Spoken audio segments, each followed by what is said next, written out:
Qu'est-ce qu'un rêve? Ce mot peut avoir plusieurs définitions en fonction des gens. J'ai googlisé ce mot pour avoir une idée plus claire de ce qu'est un rêve. D'après Google, un rêve est une suite de phénomènes psychiques faits d'images en particulier se produisant pendant le sommeil. Ou encore, une construction de l'imagination à l'état de veille, destinée à échapper au réel. À satisfaire un désir si vous voulez. Personnellement, je préfère la deuxième définition. Bien sûr, il existe plusieurs sortes de rêves. Il y a les rêves d'actualité qui se focalisent plus sur la réalité, les rêves concomitants, les rêves récurrents, les rêves lucides ou encore les rêves prémonitoires. Mais ça, je pense que vous le savez déjà, non? La question qui me perturbe le plus, c'est: est-ce un bon signe de rêver? Je ne saurais pas trop quoi répondre à ces questions, mais ce que je sais, c'est que plus l'on rêve, plus l'on cauchemarde. Car 80% des rêves sont désagréables. Je pense réellement qu'on devrait faire une étude plus approfondie sur le monde des rêves, car de nombreux aspects restent sans réponse le concernant. Comme par exemple la situation dans laquelle je me trouve. Cela fait actuellement 6 mois que je suis prisonnier de mon rêve. Ne me demandez pas comment c'est possible, car moi-même je n'ai pas encore la réponse à cette question. J'ai essayé tant bien que mal de me réveiller, sans succès. Alors je vis maintenant à l'intérieur de mon propre rêve. Il m'est absolument impossible de manger, ni boire. Malgré cela, je ne ressens pas la faim, ni la soif non plus. C'est assez bizarre. Ma famille et mes amis, franchement, j'en sais rien. Je ne sais même pas comment se déroulent les choses dans ce monde. Mais ce que je pense, c'est que je suis en train de devenir fou. Mais malgré tout cela, vous êtes la seule personne à qui je parle de tout ça sans que vous ne trouviez ça bizarre. Alors, qui êtes-vous? Eh bien, si vous-même n'arrivez pas à comprendre la situation dans laquelle vous êtes, comment voulez-vous que je vous comprenne mieux? D'après ce que vous me racontez, je semble être le fruit de votre imagination pour vous empêcher de sombrer dans la folie. Ouais, je crois. Alors, si je suis soudainement apparu, c'est parce que vous vouliez me parler, c'est ça? Ouais, j'ai tenté quelque chose récemment. Je pensais qu'en le faisant, je trouverais une solution pour sortir de ce rêve. Alors, est-ce que vous pouvez me raconter en détail ce que vous avez fait? Peut-être que je trouverai un moyen de vous aider. Étant donné que rester dans ce rêve m'empêche pas de vivre une vie normale, j'ai essayé de dormir. Une seconde. Pardonnez-moi, mais je trouve ce raisonnement profondément stupide parce que vous êtes déjà en train de rêver. Je sais, mais écoutez-moi jusqu'à la fin parce que quelque chose s'est vraiment passé. Quoi? J'ai réussi à me connecter au monde extérieur via une personne que je ne connaissais pas. Intéressant. Allez-y, je vous écoute. Jusqu'à hier soir, je ne savais pas qu'il m'était possible de faire cela. Mais je pense que ça doit être lié à une personne du monde extérieur. Qu'est-ce que vous avez fait exactement? C'est encore flou, mais j'étais proche d'un garçon de mon âge. Et quand je suis arrivé chez lui, il dormait. Enfin, je crois. Je suis encore un peu flou, moi aussi. Alors, tout simplement, racontez-moi ce que vous avez fait en dehors d'ici. Tout commence dans un secteur du Cameroun, appelé Bonamoussadi, je crois. Et dans ce même secteur se trouvait une maison, avec un portail rouge. D'après les vagues souvenirs que j'ai, le garçon en question vivait seul. Sa mère s'était absentée de la maison, et sa sœur n'était pas là non plus. Il sortait à peine des cours, alors dès qu'il est rentré, il a profité pour dormir un peu. Mais avant de s'endormir, il avait texté un de ses potes Pitou pour passer à la maison jouer apparemment.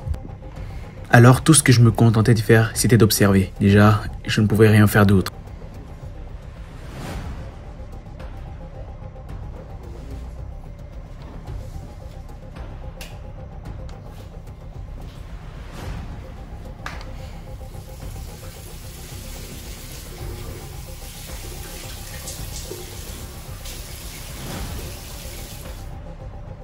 Dès qu'il est sorti de la salle de bain, il s'est dirigé vers son ordi portable pour s'assurer qu'il avait bien fait tous ses devoirs.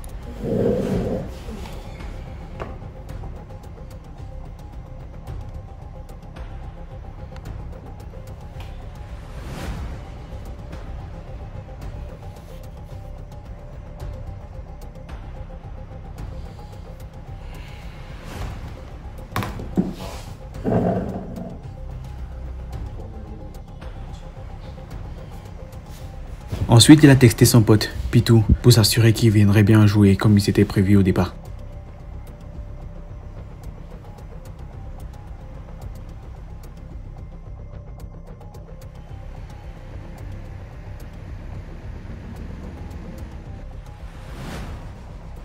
Et en attendant l'arrivée de Pitou, il s'est mis à tout organiser pour leur soirée jeux vidéo.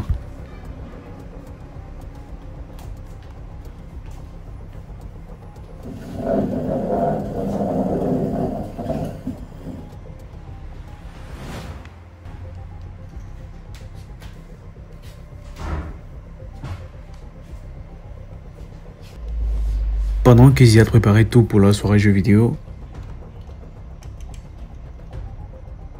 Pitou est en train de s'approcher.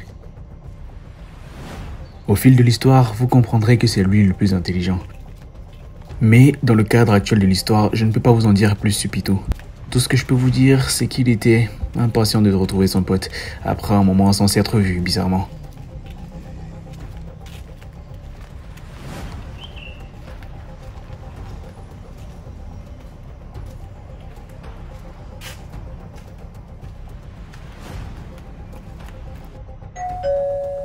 Yes, petit, c'est moi. Ah, mon petit. Dis quoi, le vieux, dis quoi. C'est un bail. On va la manette. Tu m'attendais, tu m'avais la manette. C'est un bail. Yes. Je vais reprendre les pétards ici. Je vais encore.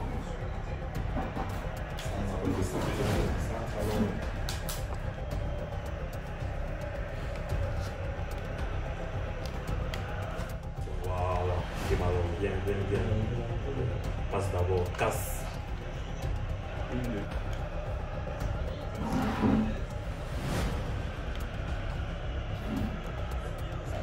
Pas de voix, est-ce que tu parles de quoi là-bas? Je n'attends pas ordinateur. Et ils ont joué comme ça pendant plus de 4 heures.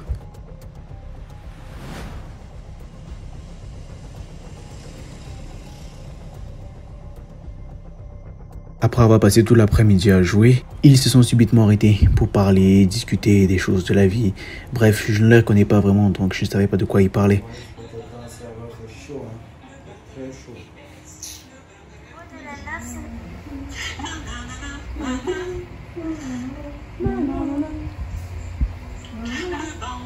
Mon gars s'appelle Boyomo, il est bon.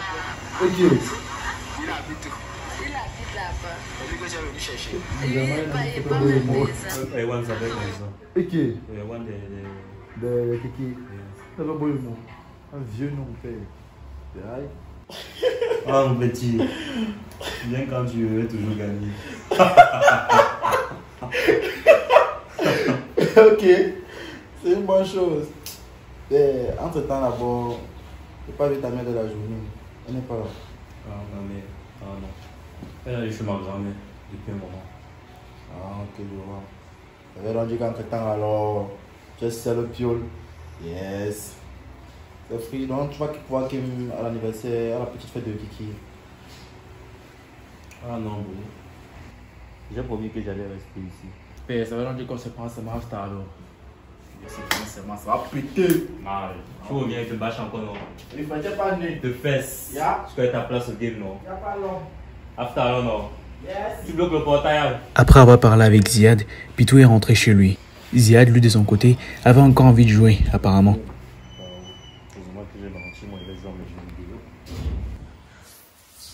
Mais il s'est subitement rappelé qu'il avait des devoirs à faire. Alors il a dû mettre sa partie en pause pour pouvoir se concentrer.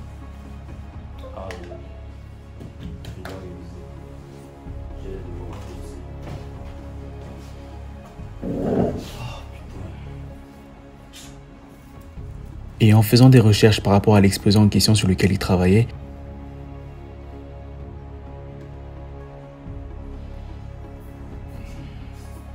il s'est endormi.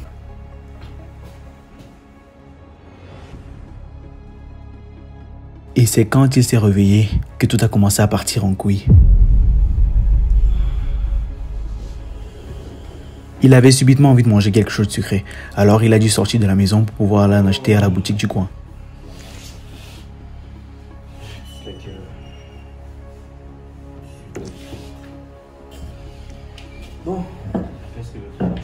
Sauf qu'il avait pour habitude d'aller acheter ses trucs à la boutique qui se trouvait de l'autre côté de la rue, dans un quartier un peu éloigné du sien.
Et c'est sur son chemin de retour qu'il m'a croisé.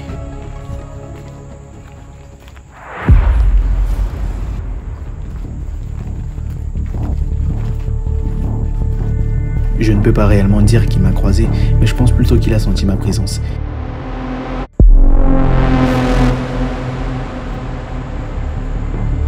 Il a senti que quelqu'un le surveillait, l'espionnait, ou l'épiait, si vous voulez.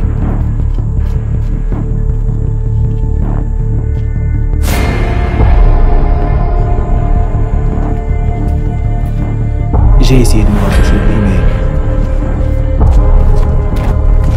il s'est enfui.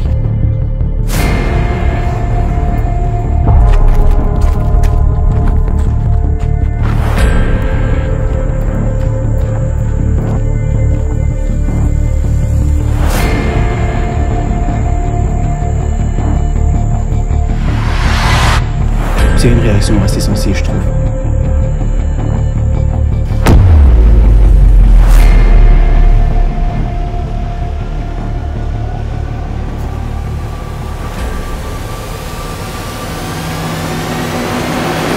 Et au final, il est rentré chez lui.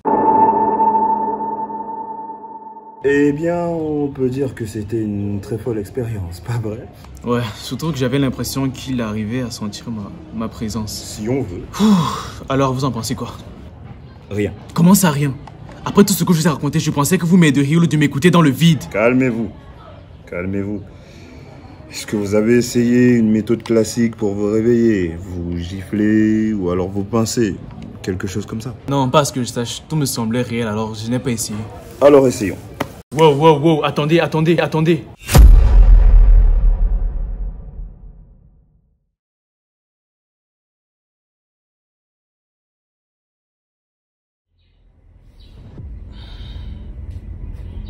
Eh bien. Faut croire que j'étais mal jugé, petit. Je pensais que tu réussirais à établir un potentiel contact avec le monde extérieur, mais non. C'est bien la première fois que ça arrive. Edwin? Ça veut dire quoi? Qu'est-ce que je fais encore ici? Bien.